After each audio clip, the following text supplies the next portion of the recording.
무안공항에서 발생한 제주항공 추락사고로 인한 희생자분들의 명복을 빕니다.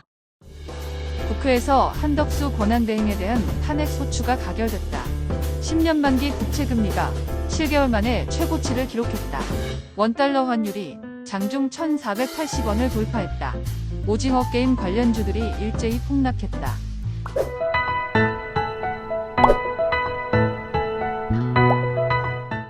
12월 30일 월요일 출근길 주식 시황입니다.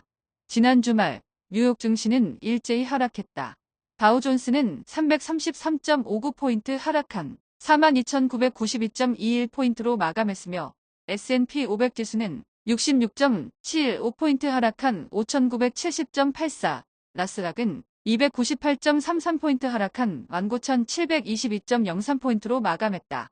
뉴욕 증시는 특별한 악재 없이 큰 폭으로 하락했는데 10년 만기 국채 수익률이 4.6%를 넘어서고 연말을 앞두고 기술주들 위주로 차익 실현 매물이 쏟아지며 3대 지수는 일제히 하락했다.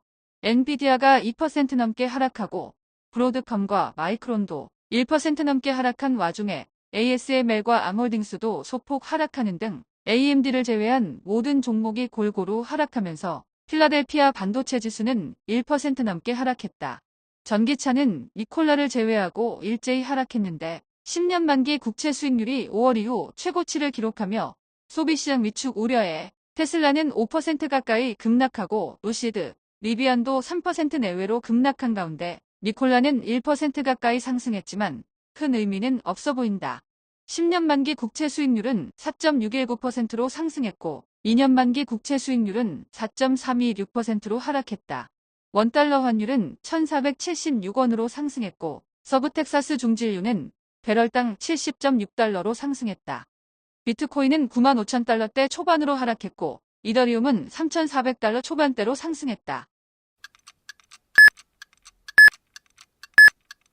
지난 금요일 국내 증시는 큰 폭으로 하락했다. 코스피는 전일 대비 24.9포인트 하락한 2,404.77포인트로 마감했으며 코스닥은 9.67포인트 하락한 665.97포인트로 마감했다. 한덕수 권한대행에 대한 탄핵 소추 표결을 앞두고 원달러 환율은 장중 1,480원을 돌파하고 코스피는 장중 2,400포인트가 붕괴됐다.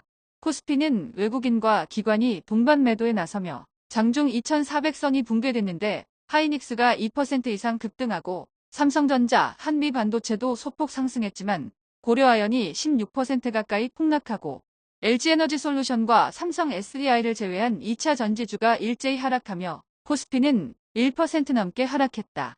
코스닥은 시가총액 상위 종목 중 HLB만 JP모간에서 3일째 순매수에 나서며 6% 이상 급등하고 알테오젠, 에코프로비엠은 일제히 하락한 가운데 리가캔바이오, 삼천당제약, 코오롱티슈진이 4% 넘게 급락하고 신성 델타테크, 엔캠도 3%대로 급락하면서 코스닥 지수는 1% 중반대로 하락했다. 방산주도 일제히 하락했는데 한화시스템은 해외발 수주 공시에도 불구하고 외국인과 기관의 대량 순매도에 5% 가까이 급락하고 트럼프 관련주로 최근 급등했던 풍산도 3% 이상 급락하며 이틀째 하락세를 보이고 있다. 화장품 관련주도 일제히 하락했는데 후니모리는 4% 가까이 급락하고 한국화장품 제조, 한국화장품, 실리콘투도 3% 넘게 급락했다. 전일 급등했던 조선 관련주는 하루 만에 하락세로 전환했는데 현대중공업은 3% 가까이 급락했고 현대힘스는 4% 가까이 급락했는데 총리 탄핵과 환율 급등으로 일시적으로 하락은 하겠지만 미국, 인도에서 관심을 보이고 있어서 향후 상승의 여력은 있어 보입니다. 원전 관련주는 BHI를 제외하고 일제히 하락했는데 BHI는 외국인과 기관의 대량 순매수 유입에 5% 넘게 급등했지만 나머지 주들은 일제히 하락했는데 한전 KPS는 5% 가까이 급락했다. 한편 넷플릭스 오징어 게임2의 개봉에 대한 기대감에 전일 급등했던 관련주들은 일제히 날아갔는데 이정재가 대주주로 있는 아티스트 스튜디오와 아티스트 유나이티드는 하한가를 기록하고 쇼박스도 20% 가까이 폭락, 특수효과를 담당하는 넥스터와 위즈웍스 스튜디오도 20% 이상 폭락했는데 전작에 비해 졸작이라는 평가에 일제히 폭락했는데 주말 이후 시청률 순위에 따라 반등할 여지도 있지만 배탈나서 꼼짝 못하고 본 결과 전작에 비해 재미는 좀 떨어지는 것 같습니다.